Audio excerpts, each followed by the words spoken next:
Hey y'all, I'm Shayna and I'm back with another quick review, Car Chronicles for Sistas. I haven't done this in quite some time, but we back with the Car Chronicles. I gotta take my son to football practice, so I said, let me do it now because I've been promising Sistas and I ain't been delivering and I don't like not keeping my word. So we gonna do it on today, okay? Now, this episode really, Karen specifically, had me emotional to the point that I was like holding back tears. So everything else is like, yeah, it's well and good. We got to keep the storylines going. But Karen's dynamic, her situation, and how it affects Zach and how it affects Aaron and her mother and everybody around her really had a hold on me. If you've been here with me before, you know that I lost my first child. So I can identify with a lot of the feelings she felt. Mothers, when you go through postpartum, a lot of mothers experience that anyway. And then to add the layer of losing a child on top was a little heavy for me, but I'm glad it's being addressed. I'm glad that even with Andy's storyline, with the doctor and how Karen was treated as far as her health care was concerned, and her bedside manner and everything when she was in labor, I'm glad that's being discussed because this is a very important topic. It's very important. So shout out to Tyler Perry for addressing this. I know for some seasons, like Sistas was just dragging. I know he got new writers in the room. I don't know whose idea, but I'm glad that it was addressed. If you're new here, please subscribe. It helps me a lot. With those subscribes, the growth, it helps my channel to grow so that more people can see the content. Like the video, comment, let me know you stopped by. All those things help us YouTubers. It really does. So like, comment, it's free. It just take a second. I ain't asking for too much. And let's get into it. So, if I missed something, I'm going to be honest. Look, I forgot what happened last week. Drop down in the comments. Let me know. But Rich comes into Sabrina's bank and he's trying to win her back, after messing with Penelope. And Sabrina is not having it. She is not having it. It's one thing, first of all, I applaud women who leave when a man cheats, steps out, or whatever. It takes strength to stay and work it out. And it takes a lot of strength to walk away from something that you're familiar with, something you're comfortable with, somebody you love, and all the things, and to say, you know what, I deserve better than this, and walk. But in the way Penelope was acting, and it's not like you just heard that this happened. You saw them, and then Penelope had the nerve to try to get Buck. Girl. And speaking of Penelope, she walked in, and see, that's why I need to go back to working fully remote. I miss working fully remote because, you can't just walk up at my job anyway. She work at the branch, and that's why that happened the way it happened. But I feel like I don't like too many people just have access to you. People just, on Sistas, everybody walk up in everybody's house. Everybody walk up to people at work. Like, no. you just can't do that. Why does Sabrina have an office if everybody can walk on in? But anyway, Andy is in her office and she having a panic attack. She having flashbacks of the whole ordeal with Gary and his wife and the whole situation. And I'm glad they wrapped that up because it went on far too long, if you ask me. But anyway, so she calms down and she's reading through some cases and she realized that Karen's initial doctor had multiple cases of neglect in a childbirthing stage and women who have experienced similar situations in labor, like life-threatening situations, and a life was lost with Karen's situation. And her life was almost lost had they not switched when they did. I thought Andy was a divorce lawyer. Like, how is she even gonna handle this? I don't know. But I guess you could be a divorce lawyer, but then when you feel like switching it up, you could just do a little switcheroo. I mean, it's Tyler Perry land. She could just do what she wants. So back at Sabrina's bank, we hopping back and forth fast, okay? We ain't staying on no scene too long. But back at Sabrina's bank, she going off on Penelope, and rightfully so, because girl, don't try to come up in here now after the fact, trying to walk it back, girl, save it.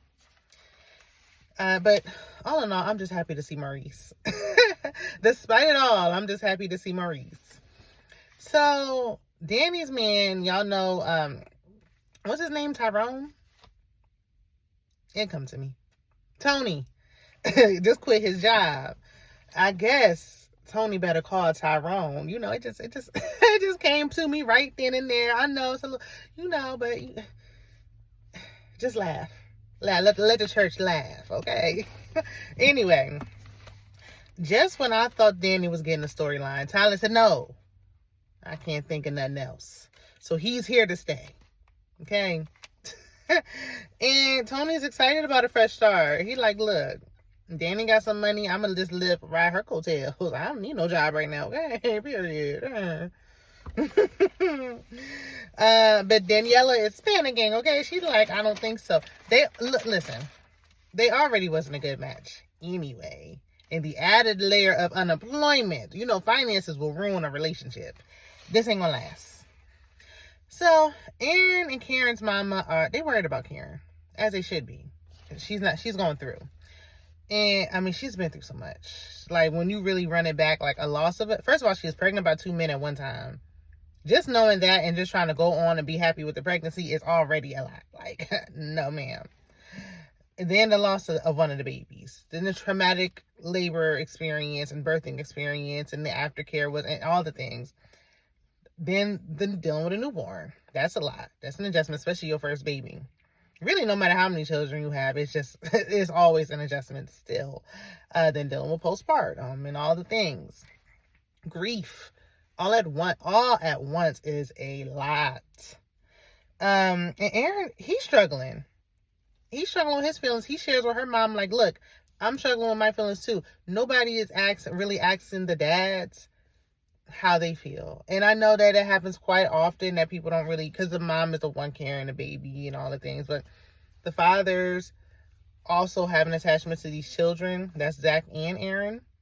And they're going through different things. And then Aaron, his baby made it, but now he has an absentee mother because Karen is not present because she's just gone through such a traumatic experience. So she's just not there. So he's basically going through this newborn stage alone and trying to figure out if she's okay and all the things.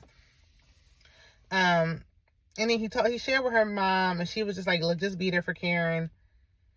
She thanked him at the end for all he's done, but I felt like, because she's like, what's wrong? And they just moved on so fast. I wish they would have elaborated more on Aaron's feelings, because I don't want him to, start to lose himself, and then the child just don't got nobody. Like, yeah, be there for her, but he has to be there for himself too, to be able to be there for her. If that, I hope I made sense when I said that. Y'all know what I mean. Y'all, y'all got good sense. You know exactly what I meant.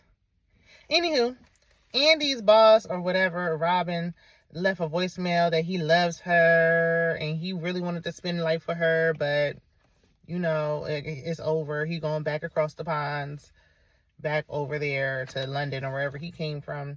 She didn't even try to call back and leave him a voicemail and try or nothing. She was just like, oh, well, he's moving on, and just cried about it, and that's it. Andy about to get a new man. Andy need to be single for a little bit. Andy need to be alone.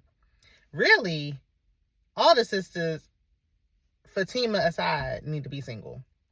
And if Fatima wasn't with Zach anymore, I could understand. I'm just saying, because in real life, hell no. But anyway, at one point, I low-key did want her with Robin, but he started getting disrespectful and ruined it for me. Meanwhile, Hayden is bothering Fatima like always. Like, he still want her, and that's all that is, and I'm sick of him. Pam called in to check on Karen, but again, no one's checking on Aaron. Especially with Karen being in this state, that they can't even just be like, Aaron, how are you? Because Karen is really down bad. But just remind me, I may have, because we so many seasons in, and you know how the storylines tend to drag. Where is Aaron's family again?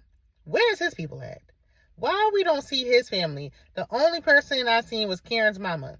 Do Karen not have no other family members? Does Aaron not have nobody else? I know he was, the whole situation with his ex-wife, but does he not have a mother, a father, a sister, brother, uncle, anybody? Nobody? Okay.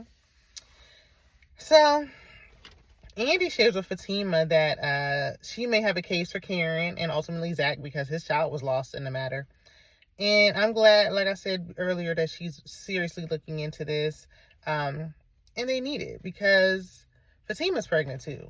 I'm sure that probably scared her. I mean, there's just a lot of layers. Now, Andy is sad about Robin moving on. But, girl, like I said, you ain't put up no fight. And you don't need to. You really need to be alone. She needs to process all the trauma she went through with Gary. And that whole situation. That was a lot. So, I think it's okay to be single for a while. Like, it's all right. It is okay to be single for a minute before you get back out there. If you want to be with somebody, like, I hope that, but when you go through so much trauma, it's like, yeah, I want you to have love and all the things. And sometimes you got to just take a minute and step back and focus on you. So Tony tries to convince Danny that him quitting his job was the best decision instead of going to Alaska. She probably was looking forward to him going to Alaska. Like, she already had it in her mind that he was about to go. But he was like, oh, no, long distance, you ain't for it, then I ain't going. I mean, he could have quit his job and went to go move with his children or something. But forget that. He wants to stay with Danny. And she was like, look, I'll support you. Support him how? I hope not financially. Okay, this is a new, fresh relationship. Y'all ain't married. But anyway, I mean, he could get another job. Like, he could get another job if he wanted to apply for another job. It'd take a little bit longer in this economy, Lord knows. But I just think it's just the fact that they're not compatible. Like, they're not really like that. Like, where is this relationship really about to go? Anyway. So a basketball player walks in the law firm, and I said, okay, cameo. But then I said, wait, is he a real basketball player? Let me know if he's a real basketball player or if he just a hired actor in the comments, please, and thank you. Okay. So Fatima is explaining to the ball player that he signed a bad contract. That is why it is so important when you're doing business, especially if you don't really know the law. Even trusting these lawyers is, but it's important to try to find a lawyer you feel good about, that you think you can trust, to look over your paperwork before you sign anything. I'll just be happy when Fatima is actually a lawyer, because she's already a better lawyer than Andy. She's just standing in for Andy. She just reviewed some papers, and she already 10 steps ahead of Andy. So Aaron is pleading with Karen, not to shut down. I said, she playing the hell out of this role, okay? This is like above Tyler Perry Studios acting. This is some good acting right here. But she does have a living child she needs to be there for. So it's like, while I definitely identify with her as far as what the feelings of losing a child, it took for me to have my son, who's 13 now. That's my rainbow baby. I had him a year later, and that experience, 2 traumatic experiences, so I know how it goes, being in the hospital, being mistreated. Trust me, I've been there, and I should have sued myself, honestly. But anyway, in my state, you only got 2 years to do so. It was so traumatic that I couldn't even get myself together to even think about trying to file a lawsuit. It was too much. But when I had my son, then it's like, okay, well, now I have a reason. Like, I have to get out of this funk because the child that's here needs me. Like, while you always agree to eat. That was 14 years ago. I still, every year, acknowledge my firstborn. And it still does. Sometimes it just hits you, certain milestones. Like, everybody, they talking about their kids going off to high school. And I'm thinking, okay, well, my oldest child was supposed to be starting high school this year. It never ends. It gets easier to deal with, but it never goes away. Especially when it's like you have something, it's like people can't see, they don't think about it, but it's something that stays within you. But when you have another child, you have to be present for the child. But since it just happened and it happened for her at the same time, it's like, how do you process losing it? And then you're supposed to have twins, so it's supposed to be 2 of them, but then you see one baby. Like, they have to get somebody to intervene. They may have to call and get assistance. I didn't know that, like, they had emergency, psychiatrists or whomever, mental health specialists that will make home visits in the case of emergency. But I just found out recently that is the case. So they may need to make a phone call and get somebody to come over and do a wellness check. Yeah, you don't want everybody coming up in your house and all that. But she's at the stage where it's like, y'all just need to go to extreme measures to make sure she gets out of this. And especially being around a baby, because later on with Aaron, when he went outside, I was concerned. I didn't know what the outcome was going to be. I didn't know. Sometimes people go through postpartum and they end up hurting the baby. because they're just not in the right frame of mind. So it's like you just can't be too careful. It's nothing to take lightly. But she has to be there for the child that she has. And I hope she gets out of that funk to, love on the child that's here. And you can still acknowledge the child that's not, but you have to be present for the child that's living. So Hayden comes into Fatima's meeting acting like a straight up groupie. You hear me? I said, girl, giving fangirl. Okay, we know you like to watch basketball, but calm down. Because Fatima was like, yeah, that's your college crush. Because he's like, I've been watching you the whole time you was in college and all that. Like, it's a little creepy. Like, okay, got it. I remember, this don't got nothing to do with anything. This is years ago, probably like over 10 years ago. But I remember I went to see, I think I was in a club and Meek Mill came in. It was Meek Mill, y'all. And at the time, Meek Mill was in his prime, okay? Let's not downplay it or nothing. But the way these ninjas was pushing me to the left and the right, moving the women out of the way to get up on that stage to get close to that man. That was like the turnaround of men, some men acting feminine. Like, I can't even think. Because then it's like, you can be a feminine man and not be like a groupie. They were straight up groupies. Like, I don't even know how, like, what are y'all? Because you can be feminine, masculine, and not be a groupie. They were groupies. But anyhow, Miss Willis walks in and saves the day, thank goodness, and gets Hayden up out of there because she don't see it for him. And good, because Hayden was trying to take that client, and absolutely not. And sir, you ain't capable of getting a job done, so you need to get out of here. Hit the dough, okay? Hit the dough. So Danny is at work, and she's actually working. She did call Karen to check on her. And her long-lost cousin, Junebug or whatever, he just got out of the prison, and he's trying to hustle Danny out of some money. He like, I heard you had a little come-up. Cousin, you always been my favorite cousin, even though I seen you since, I was 10. We ain't seen each other in 15, 20 years, but cousin. That's why you can't tell people nothing. Like, okay, if I came up into some money, who would I trust? My mama, because she can actually keep a secret. Probably nobody else. It would be the people, like, and maybe the people in my house would know, like, if I, it had to be like my husband. I don't even know about the kids, because they, my son got loose lips, child. He will run it. He will run and tell it. And then I also feel like if you do find out, like, okay, Ann, that don't mean I still don't got to give you no money. Like, you ain't about to be bleeding me dry. Now, what I would, it depend on how much money I got to. It depends. If it's just enough for me to pay off my credit card debt, then I ain't got nothing to give. I'm sorry. Now, if I came into some big money, now I might set certain close family members who've been there, like, all right, I'm going to give you this one time. I'm going to give you this money this one time. If you blow through it, don't ask me for no more. Because I set you up, and if you don't know you can't handle your finances with this one payment, I'm not giving you no more. You ain't about to bleed me dry. But anyway, that's just me. Danny gave cousin $20 and said, you can make something shake with that. Now, her snitch coworker tries to intervene. And I said, we already seen the snitch coworker storyline like several times on Sistas. Like, how many more times are we going to see a snitch coworker? Like, it's played out. Come up with something else. So, we see Zach, and he's going through his depressive episode. And he's going through it alone. And I just really, there's nobody there. Fatima's at work.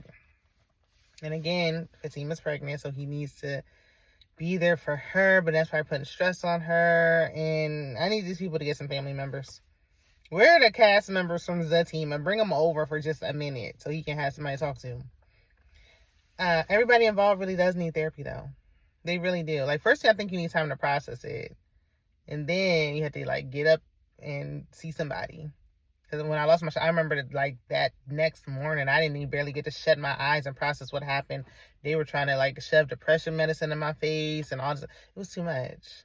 Like, take a minute, take a step back, feel how you feel, and then you have to try to start to do the work. So Danny comes over to visit Zach. They have a nice little smoke session. I knew she was going to say he stunk because he looked like he ain't bathed in a while. Especially after being up in that hospital. Like, I don't want to be insensitive, but you're going to have to... you're going to have to get up in that shower for a while. I'm just saying. But I appreciate her, you know, kind of pouring into him, trying to motivate him because he was venting to her. The only thing I didn't like, which he didn't seem to mind, so it's fine. As long as he didn't mind it and it did help. But I don't like when somebody trying to come help you, like, okay, you come visit me and I'm depressed about something. And then you try to make it relatable. Like, you know, it helped me when I was going through life struggles. Because when Danny was comparing, like, what she had been going through and how it helped her, like, get out there and stay motivated and, you know, make it through. And she's sharing her testimony. And I'm like, it's like comparing apples to oranges. Like, everything doesn't have to be a relatable moment. Everything doesn't have to be relatable. Like, oh, well, I understand because, you know, when I went through something, it don't got to be that. Like, sometimes you just got to just be there for the person and just be a listening ear. And that's fine. And you don't have to have nothing to share. You just listen. And that's it. But, I mean, the situation at work, because Danny did go through some stuff. She went through a couple things that was crazy. But it's like... this situation is just, unless you just been in it, like, you just can't really relate. And so just don't even try. Just be there for your person. If that's just listening, smoking, eating, whatever, you know. Or then maybe after a while, but it's like, he's like, I'm tired of taking L's. And it's like, well, you know what I did? Let him get it out. Let him get it out. That's helping. Once you start to get it out, then you can start to kind of grow from it. But you got to be able to get it out. Like, I hate when you're trying to tell somebody something and they're like, it's fine, it'll work out. Let me get this off first, okay? Depending on what the situation is. Sometimes you need that. You got to read the room. Sometimes you need it and it's like, okay, well, yeah, you know what? I do need to pull. I need to get out of this. I need to be positive. And sometimes it's like, you got to let me get this off and shut up and just let me finish. And then we can move on. So, back to Karen. She comes out. My girl looking straight up homeless, like bad. And I know she ain't been in nobody's shower. It's like, now you, Karen, I ain't even gonna force it because that might trigger something and, you know, just lay back down. She needed water. And Aaron was like, oh, well, your mom just wanted to go get some groceries, but you know what? I got a case of waters in the car. Let me go to the car and get the waters and I'll be right back. So as soon as he left, the baby must have felt it. And baby started making... Now, they showing the baby that's not crying, but I'm hearing little noises. She heard noises like thinking a baby's starting to cry or a baby's like making noises. She don't know what to do. When you're a new parent especially, you already don't know what to do anyway. So you already like, oh, what do I do? Like, do I just pick the baby up? What do you do? But she's like, I should go. She's thinking, like, now we're hearing her inner thoughts. She's like, I should help. I should do something. So she goes to the little, to the bassinet. She went to, like, go, I guess, I thought she was about to pick up her baby. And I was like, oh, good. That would be, like, a healing moment for her. Maybe when she holds her baby, her and the baby need that skin-to-skin contact anyway, whether she showered or not. But she was like, no, this ain't supposed to be. I'm not good enough. Like, I couldn't basically deliver both of my babies. So I'm not fit to be a mother. Like, I can't do this. She's panicking. You know, she broke down. She ran off. She went back to her room and closed the door. And I'm like... I don't know where we go from here. I'm really curious to follow the storyline now. Because for a little while, I'm going to be honest, I stopped watching Sistas for a little bit because it just got it was just getting out of control. Like, dang, these stories ain't realistic at all. But finally, we have something that does happen in real life that women can relate to. Or even if you can, you've heard stories. You've seen it on the news or on the blogs. So... I mean, definitely a good episode. Let me know if y'all thought it was a good episode. I did. So, you know, I'll try to make sure I stay more on top of Sistas. Y'all let me know, you know, and, you know, I won't try to dump so much of myself into it, but this just really touched me, so I had to get that off. Y'all let me know what y'all thought about this episode down in the comments, and I'll see you in the next video. Bye.